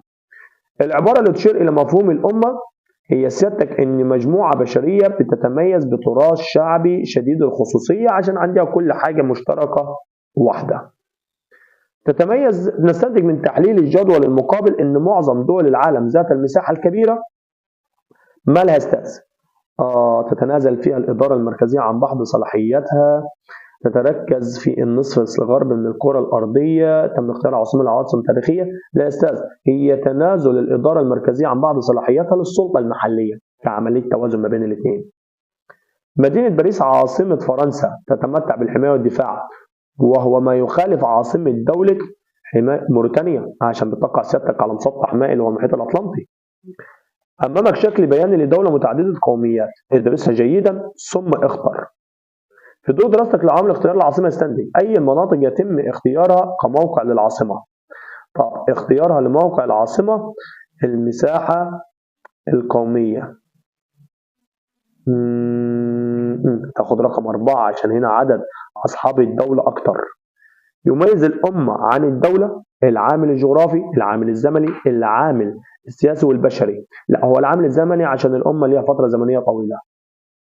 أمامك شكل تخطيطي يمثل طرق النقل والمواصلات في دولة ما. لو جينا دلوقتي من خلال وضح أي المدن المشار إليها في الشكل التخطيطي تتوقع أن تكون العاصمة. طبعا معروف صاد عشان هي حلقة اتصال الدول بالعالم، حلقة اتصال الدولة بجميع أجزائها، تاخد صاد. أهم ما يميز الأمة عن الاتحاد الكونفدرالي، الاتحاد الكونفدرالي إن عندها شعب متجانس. يبقى لنا دلوقتي الأمة عن الاتحاد. سؤال 50 بيقول لك هنا إيه؟ من خلال الخريطة المقابلة أي من العواصم الآتية يمكن أن نطلق عليها إنها عاصمة محصنة جغرافيا؟ طب أنا دلوقتي المحصنة جغرافيا هل هي نوكشوط؟ لا. طرابلس برضه على البحر، مقدشيو سيادتك برضه على البحر. أما أنا دلوقتي عندي العاصمة بغداد بتاعة العراق هي اللي ما عندهاش سيادتك اتصال ومش بتقع داخل البحر. شبهت مدينة نواكشوط مع مدينة طوكيو كعاصمة فين؟ نواكشوط وطوكيو الاثنين سيادتك موقع جغرافي على البحر. تتشابه السعودية والرياض وإيطاليا وفلسطين مناطق ذات أهمية دينية. تعد أمستردام العاصمة الرسمية لدولة هولندا في حين يقع البرلمان والحكومة في مدينة لاهاي. لهذا تعد طبعا أمستردام ولاهاي يمثلان معا قلب الدولة السياسي اللي موجود في الدولة، لأنهم عاصمتين وقلب دولة في نفس الوقت. اعتنق المصريون القدماء فكرة أن الملك المقدس هو الحاكم التي تتركز في يده كل السلطات. في ضوء العبارة يمكن اعتبار نظام الحكم في مصر الفرعونية تبعا للنظام السياسي والإداري عبارة عن إيه؟ طب حكم مطلق يعني هو سيادتك الحكم الأول والأخير، ده عبارة عن الدولة الوحدوية. تتدخل العاصمة في إدارة جميع الشؤون الخدمية بمحافظات الدولة. ينطبق محتوى العبارة على دولة مين؟ طب أنا دلوقتي بتقول لك أنت تتدخل العاصمة في إدارة جميع الشؤون الخدمية؟ طب يا أستاذ أنت عايز دولة وحدوية. طب مين دولة وحدوية موجود عندك؟ هي عبارة عن دولة الصين. أي مما يلي يخرج عن كونه إحدى الوظائف السياسية لعاصمة الدولة. طبعا الوظائف السياسية يخرج عن الوظائف السياسية هي ملتقى وسائل النقل والمواصلات، دي مالهاش علاقة دلوقتي بالوظيفة السياسية اللي موجودة. تتعدد وظائف السلطة المحلية بالدولة الموضحة بالخريطة المقابلة، ومنها الاهتمام بإيه؟ سيادتك دلوقتي دي عبارة عن دولة البرازيل، والسلطة المحلية دي ليها خصائص اجتماعية فقط. يعد من السمات الأساسية اللي بيتصف بها الاتحاد الكونفدرالي عبارة عن وجود أكثر من نواه. تتركز في مدينة برازيليا عاصمة البرازيل القرارات الخاصة بإيه؟ سيادتك البرازيلية عاصمة البرازيل ما دامت العاصمة يبقى النواحي العسكرية والنواحي المالية. يمكن من خلال معطيات الخريطة السابقة نجد سبب آخر إلى جانب العامل التاريخي في اختيار عاصمة الدولة الموضحة، وهو سيادتك عامل الحماية والدفاع. من سمات الدولة التي تتبع النظام الوحدوي المركزي إن عاصمتها أهمية عاصمتها من الناحية الإدارية، طبعا ما عندهاش تعدد لغات عشان هي عندها تجانس، عندهاش سيادتك دلوقتي مساحة كبيرة، ما عندهاش تنوع ثقافات، هي العاصمة من الناحية الإدارية. نستنتج من تحليل معطيات الخريطة إن جميع العواصم الموقعة سيادتك عليها عبارة عن تتمتع بسهولة الوصول ما بين جميع أجزائها. تم اختيار عدة مدن لتكون عواصم بناء على اعتبارات عسكرية. تتوقع أن ينطبق متوضع العبارة مع العاصمة الحالية لدولة مين؟ أنت عايز عاصمة يستهدف تحقق العامل الحماية والدفاع، هي دولة تركيا. من خلال الخريطة التالية تتشابه الرياض عاصمة السعودية مع الخرطوم عاصمة السودان، الاثنين سيادتك بعيد عن الساحل فحماية ودفاع. تتوقع إذا استمرت مدينة كيوتو عاصمة لليابان فسوف تديني سيادتك البعد الأمني عشان هتكون بعيدة عن المسطحات المائية.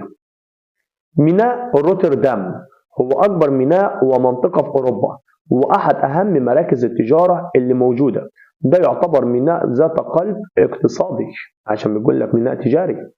مدينة بيرن عاصمة سويسرا، بينما تعد مدينة زيورخ أكبر مدينة موجودة في سويسرا سكانا، كما إنها المركز المالي والثقافي والصناعي. نستنتج من تحليل المضمون اللي موجود إن زيورخ هي عبارة عن منطقة قلب اقتصادي. إذا كنت تعيش في جزيرة لديها قدرة على الاستقلال عن عاصمة الدولة السياسية التابعة لها، فتلك الجزيرة هي جزيرة تسمانيا التابعة لسيادتك أستراليا اللي موجودة جنوب أستراليا. أي مما يلي يصعب تطبيقه على مدينة مكة المكرمة. طبعا مدينة مكة المكرمة عبارة عن سيادتك كونهما مركز للسلطة للدولة اللي موجودة. سؤال 70. إذا تنازلت حكومات الدول الداخلة في الاتحاد عن وظائفها السيادية لسلطة مركزية مشتركة، فإننا بذلك أمام نظام سياسي. حكومات الدول الداخلة في الاتحاد هتتنازل عن وظائف السيادية. طبعا ما دامت إن هي هتتنازل عن وظائف السيادية لسلطة مركزية مشتركة، الاتحاد عن وظائفها السيادية، فإن بذلك نكون أمام نظام سياسي كونفدرالي.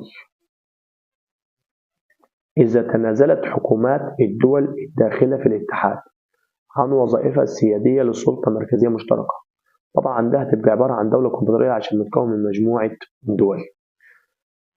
قوة دول العالم الوحدوية اقتصاديا وعسكريا تتسم بعدة خصائص، منها المورفولوجي والديموغرافي، الاثنين سيادتك بيكونوا متشابهين. إذا أراد فرنسا اختيار عاصمة جديدة لها على أساس سهولة الاتصال جغرافيا بباقي أجزاء الدولة، فأي المدن التالية ستكون الأفضل لتحقيق هذا الهدف؟ طب احنا عايزين دلوقتي مدينة تكون سيادتك بتساعد على تحقيق الهدف ده. سيادتك هل هي نانت ولا هل هي بوردو ولا ليون ولا شاتورو؟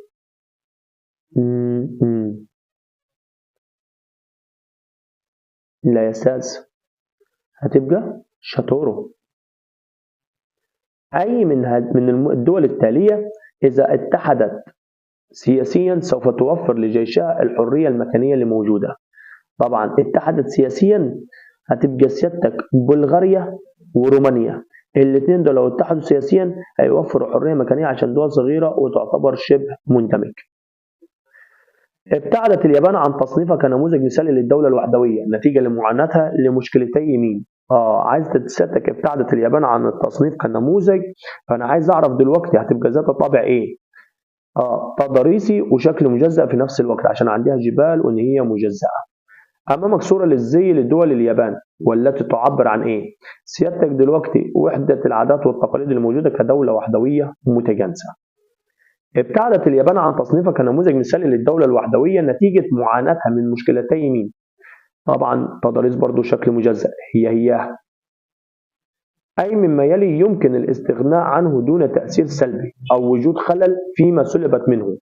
طبعا دلوقتي يمكن الاستغناء عنه دون تأثير سلبي هي السلطة المركزية للأمة العربية عشان خاطر دي بتعتمد على العادات والتقاليد.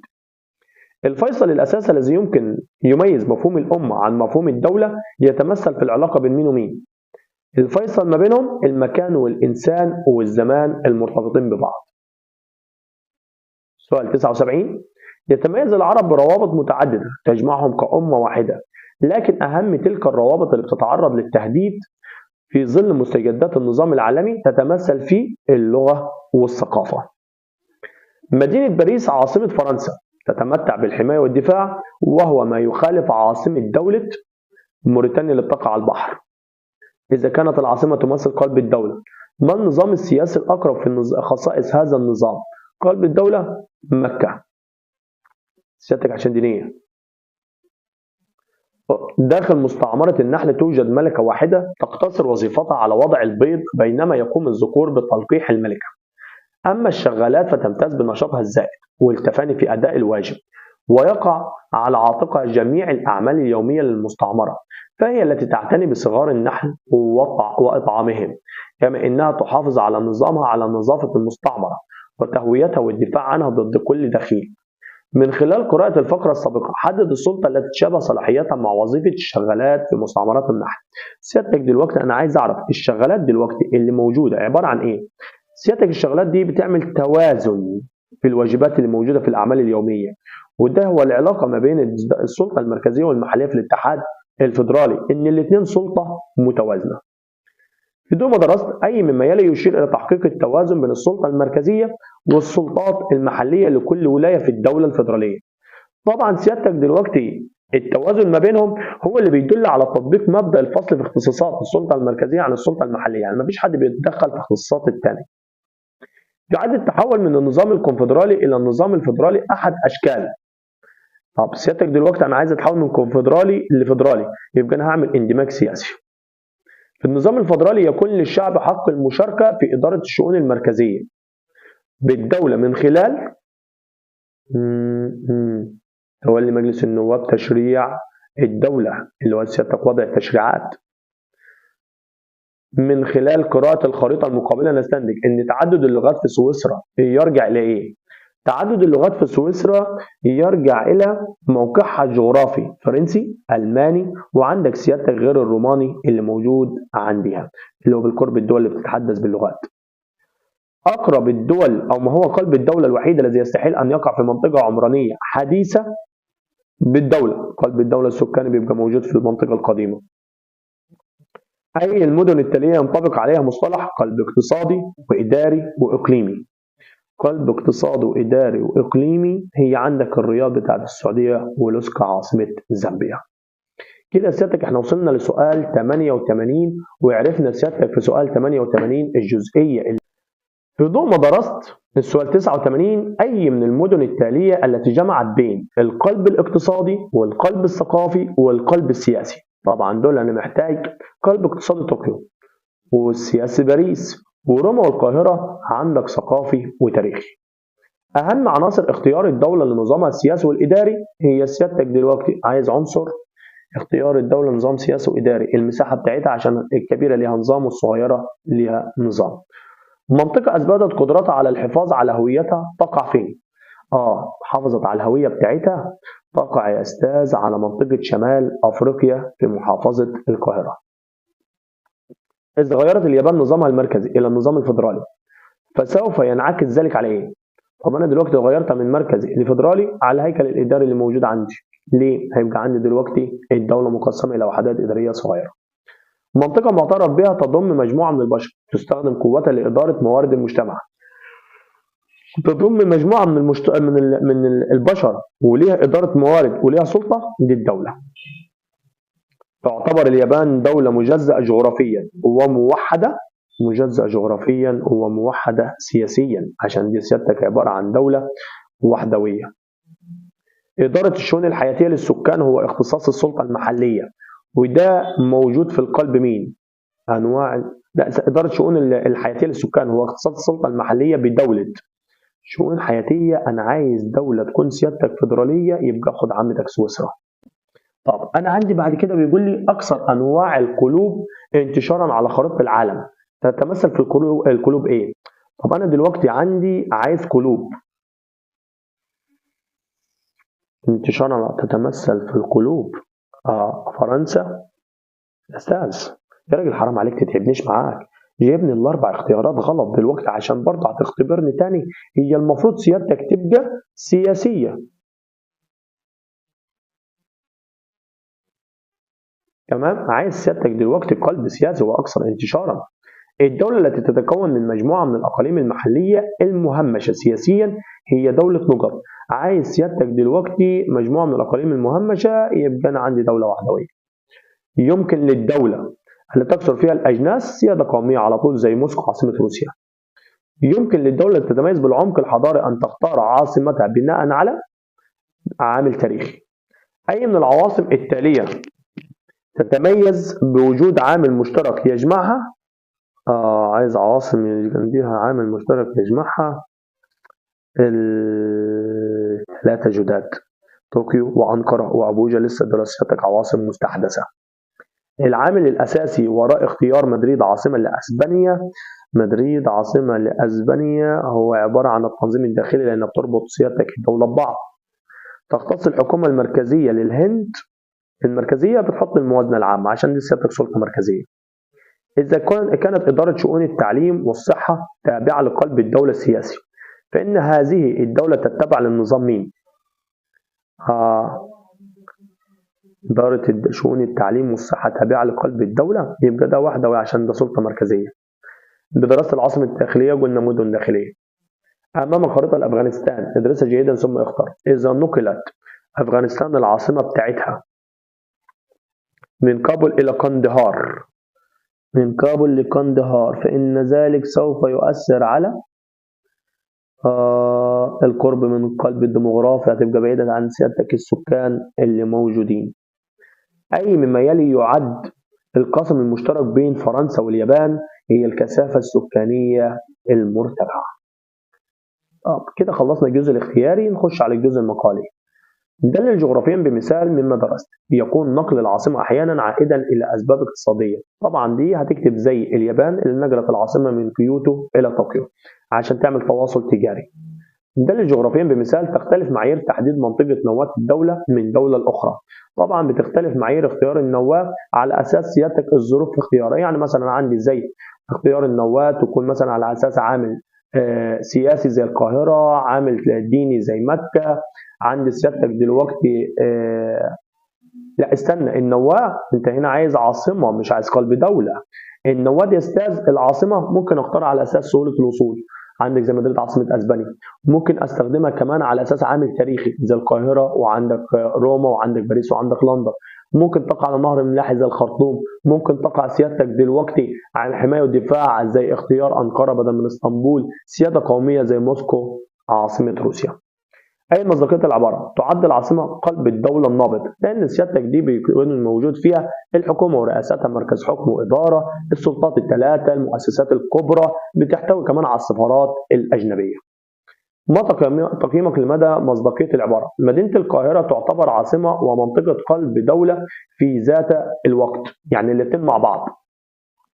طبعا لأن القاهرة دلوقتي هي العاصمة اللي فيها كل المؤسسات، وفي نفس الوقت بتحتوي على قلب دولة سياسي، تحتوي على قلب دولة اقتصادي زي العاشر من رمضان والسادس من أكتوبر، قلب دولة سكاني اللي بتتركز فيها أكبر نسبة سكان. دلل جغرافيا بمثال من مدرسة. تجتمع كل أشكال نظم الحكم في قارة أوروبا، لأن هناك بعض الدول الملكية اللي موجودة وهناك بعض الدول الجمهورية. في دول نظام رئاسي ودول نظام سيادتك جمهوري. في عندك دول فيدرالية زي سويسرا، في عندك دول وحدوية زي فرنسا، في عندك دول كونفدرالية زي الاتحاد الأوروبي. يجتمع القلب السياسي والاقتصادي في مدينة القاهرة عشان القاهرة هي مصدر الحكم والإدارة اللي موجود، وقلب اقتصادي عشان مدينة العاشر من رمضان والسادس من أكتوبر. القلب الثقافي والدين والسكاني في مدينة القاهرة ثقافي عشان بتحتوي على المؤسسات الثقافية زي دار الأوبرا وجامع الأزهر والكنيسة المرقسية. تحتوي سيادتك على الجامعات اللي موجودة، والسكاني احتواء على أكبر نسبة كثافة سكانية.